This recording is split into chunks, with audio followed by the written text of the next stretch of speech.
Hi everyone, meteorologist Steve Caparata back with another episode of Coast and Climate. We're in the month of August, and that's kind of thunderstorm season here in South Louisiana. Really, thunderstorm season, our part of the world, is kind of year-round, but important especially during the summer months to be lightning aware. So with that in mind, I wanted to bring in a lightning expert today. There's also been some recent headlines on the national level about the dangers of lightning. So today I'm going to bring in Dr. Chris Schultz.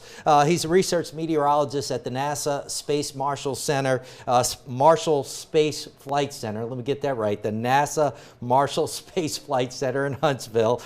He works on the Sport project up there. We'll ask him more about that in a moment. But he's also a member of the Lightning Safety Council, so I thought it'd be good to bring in. So, Chris, good morning. Thanks for being here.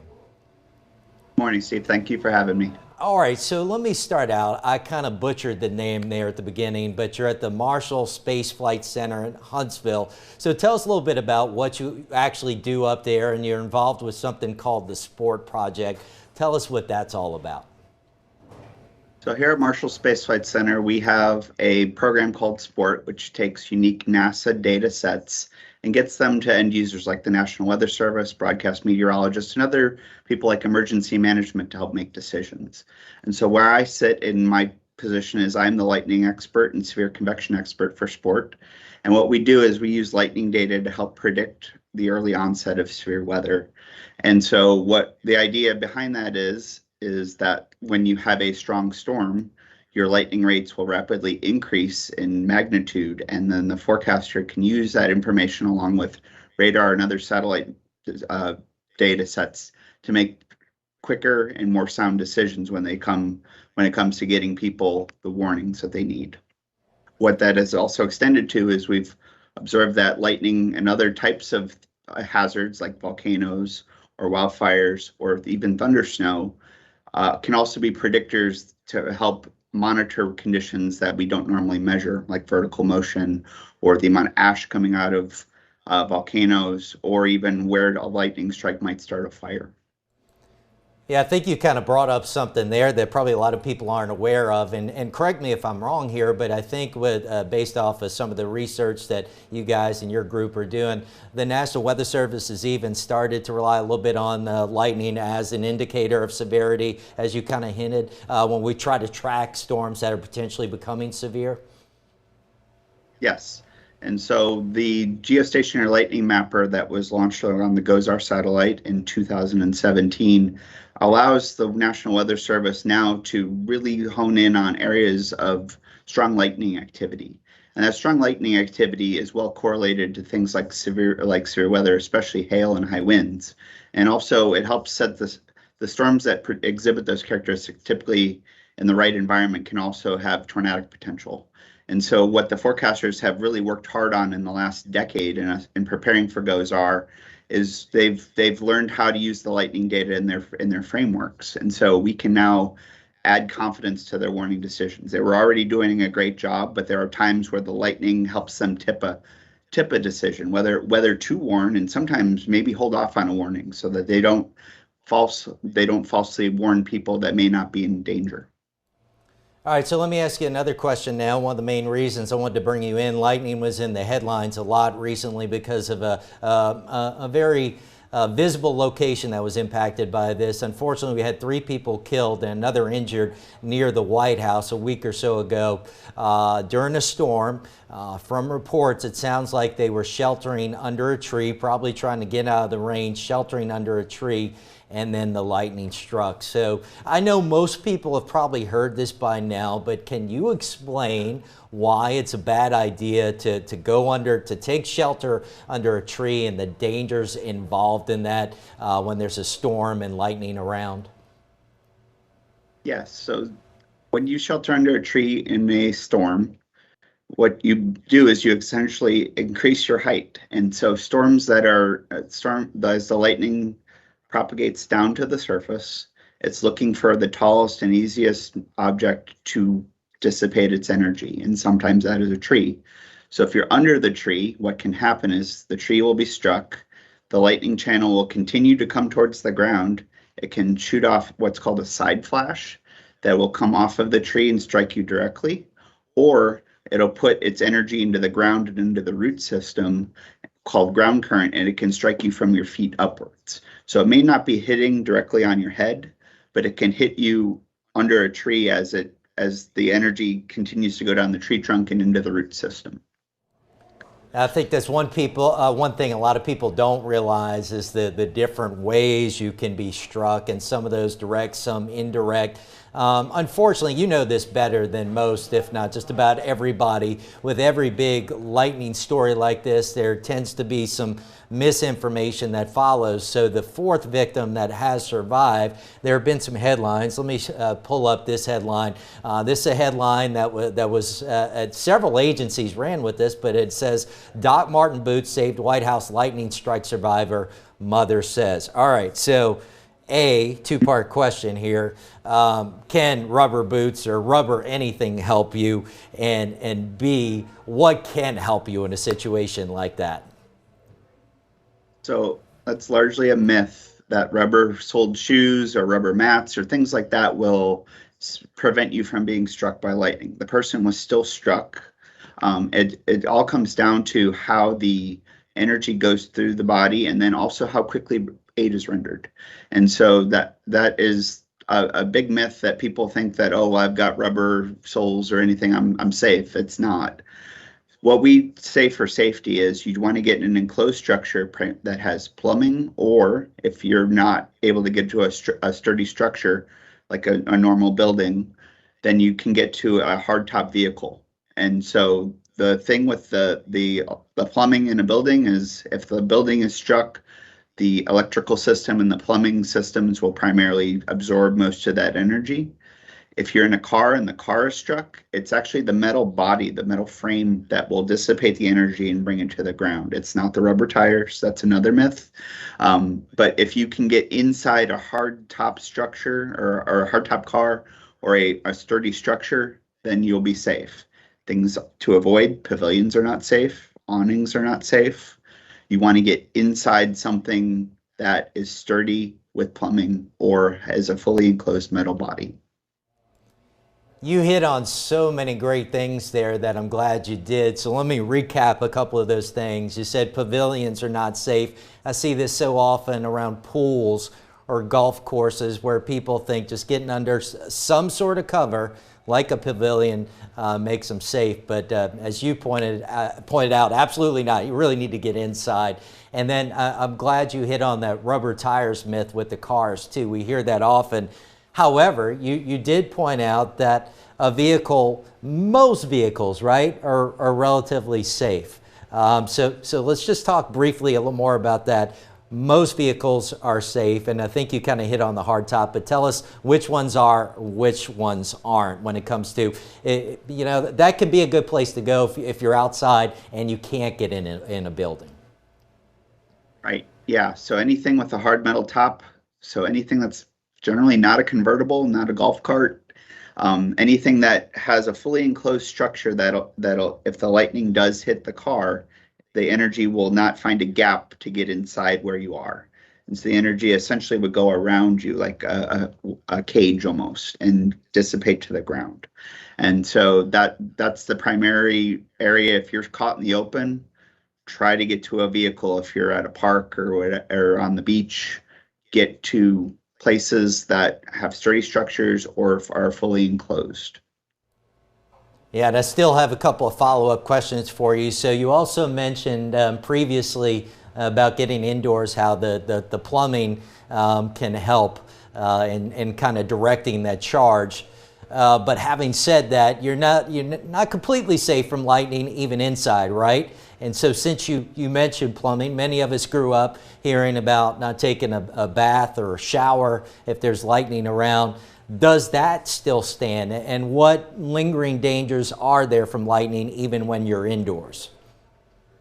Yes, so anything plumbing wise, the water connect is a conductor, which means the energy can travel through the water. So your plumbing is still not safe. So don't take a shower, don't do the dishes. Try to avoid doing the laundry if you're doing hand wash or anything like that. You don't want to be doing anything related to water inside, even if you're inside.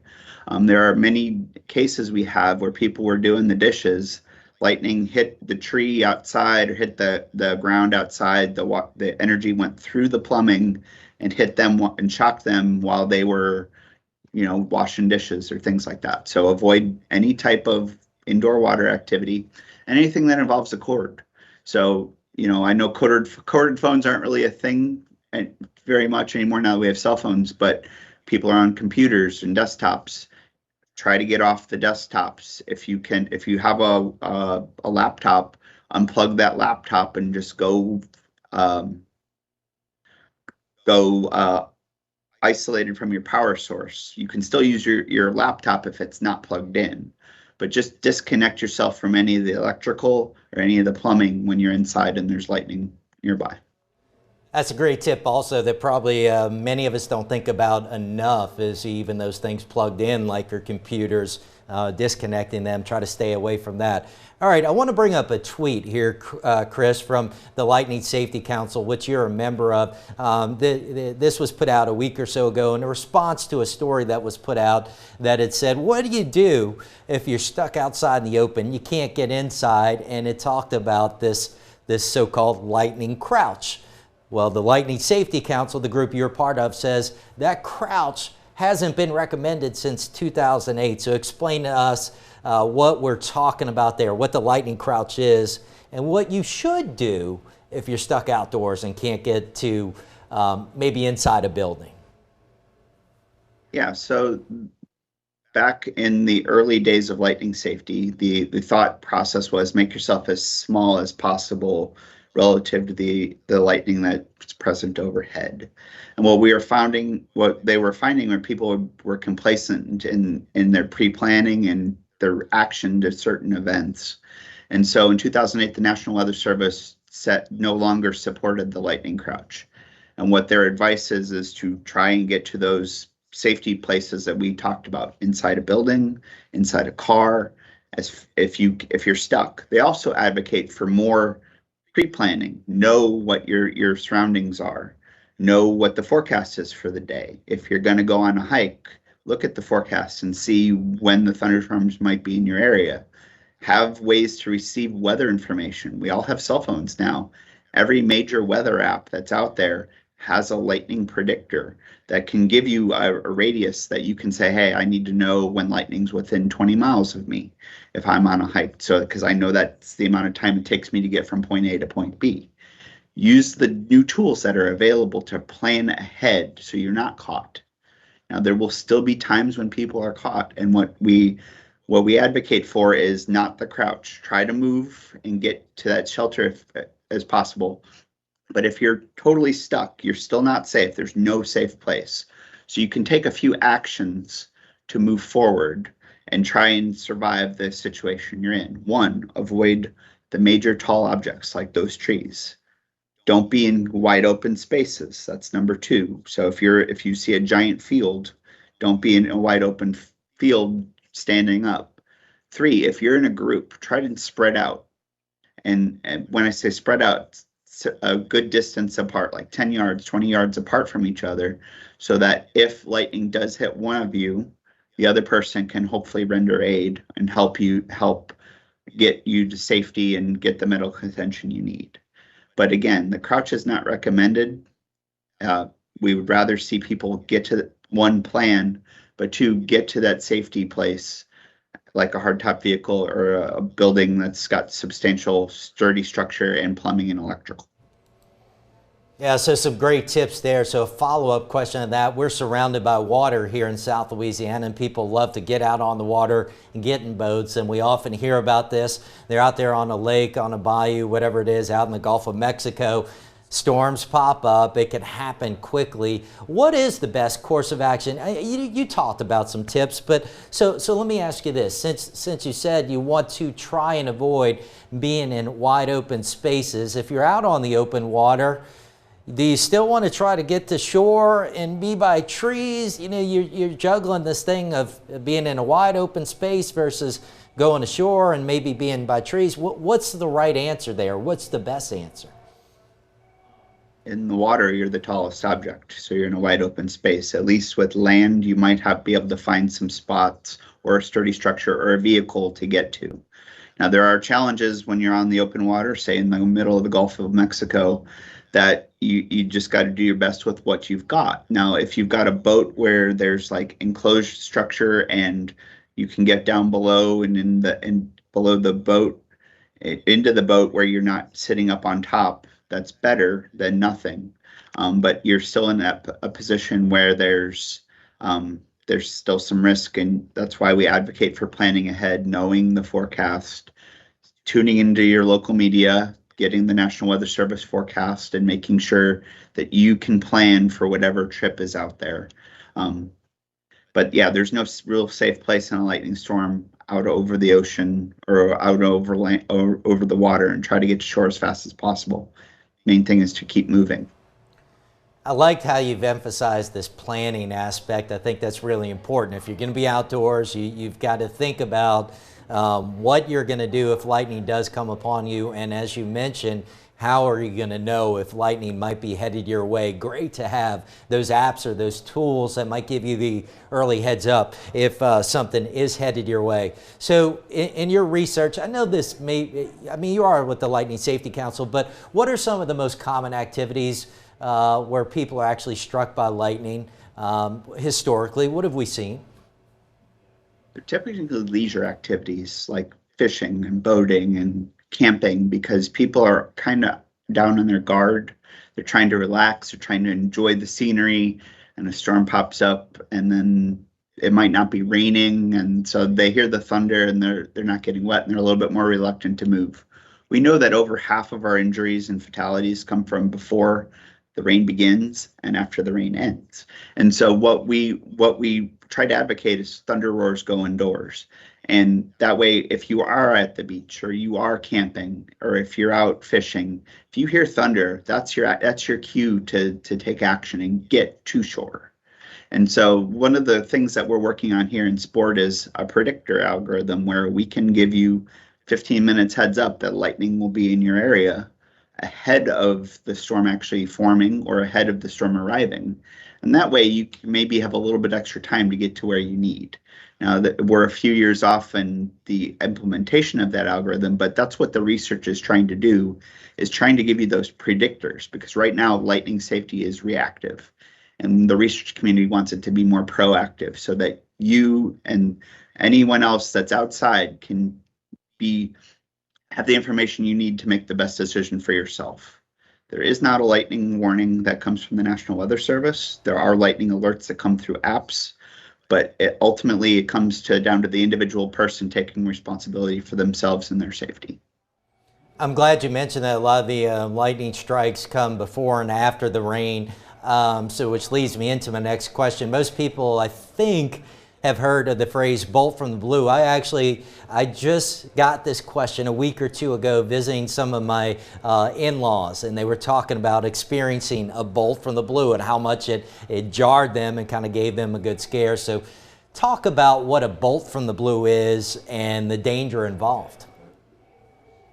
So with thunderstorms, you have a lot of charge built up in the cloud, and sometimes you'll get a lightning flash that comes out the side of the cloud and comes to ground. And that's where the bolt from the blue is. There's blue sky overhead, but there's no rain where you're at your location, but the lightning can come out of the side and come to the ground. And we had an event here in 2016 that killed a student here at the local university. He was a meteorologist, studying to be a meteorologist. He was doing what most of us meteorologists like to do, out observing a storm near his home in North Alabama. And a bolt from the blue came out of the side and hit the tree next to him and struck him and unfortunately killed him.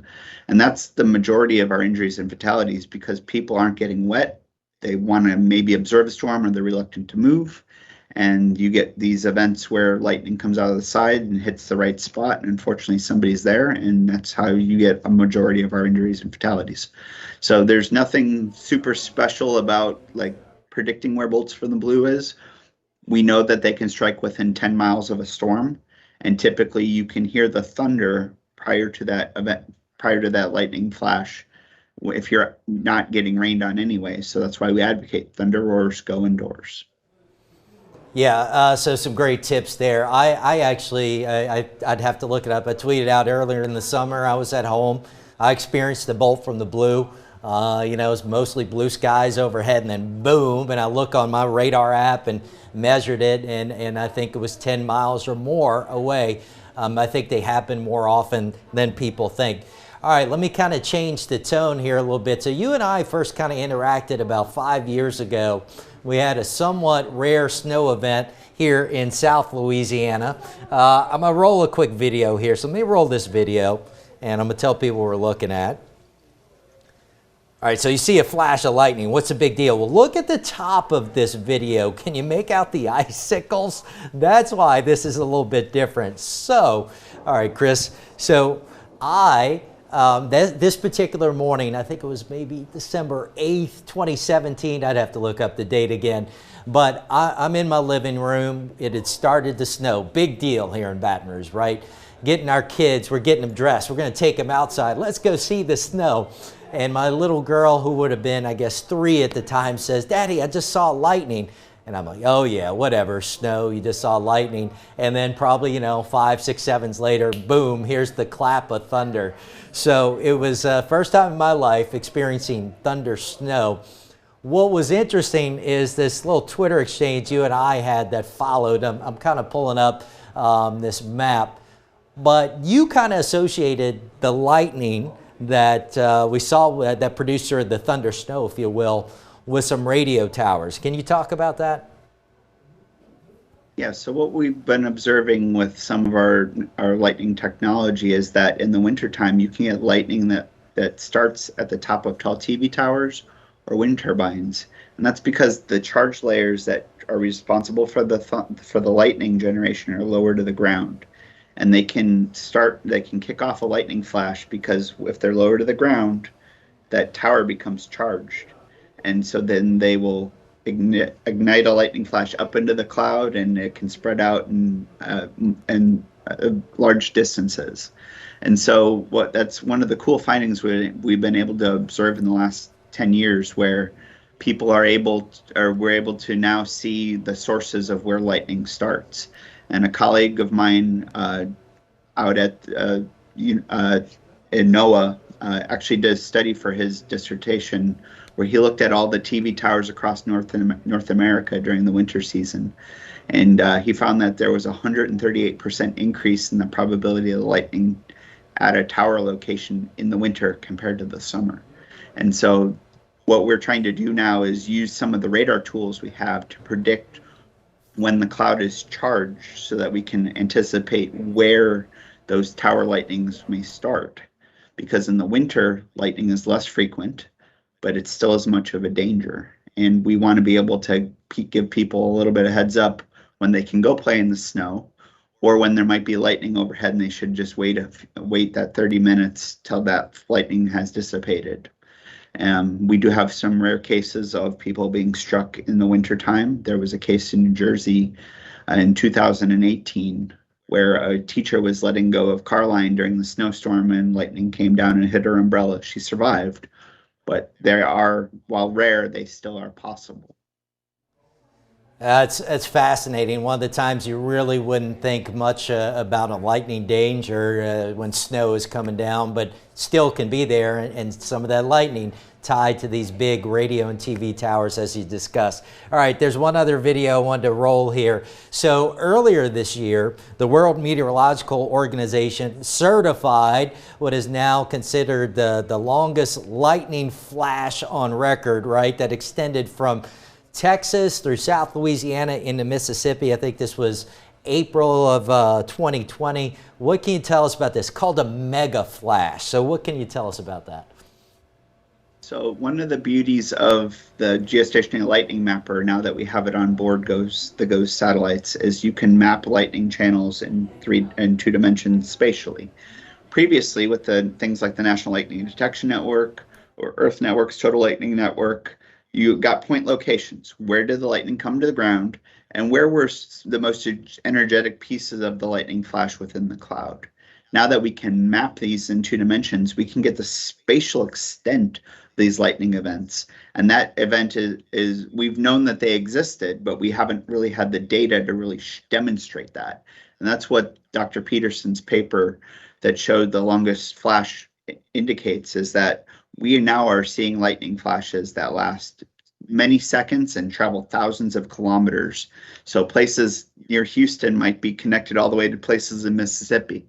And so that's kind of the cool new technology that we're able to generate, not only here at NASA, because GLM has its heritage here at NASA Marshall, but also with all the other institutions that are pushing the forefront of technology with lightning and satellite and radars and things like that, so that we can get better warnings to you and to the people that you serve. It's just fascinating. Think about a flash extending from Texas into Mississippi, and I imagine since the lightning mapper is still pretty new, we're going to discover more of these mega flashes here through time. Well, Dr. Chris Schultz, this has been fascinating. I think even I've learned a bit talking with you today, so thank you so much for being here. I really appreciate it. Thank you for having me, Steve. It was an awesome experience, and enjoy the rest of your day.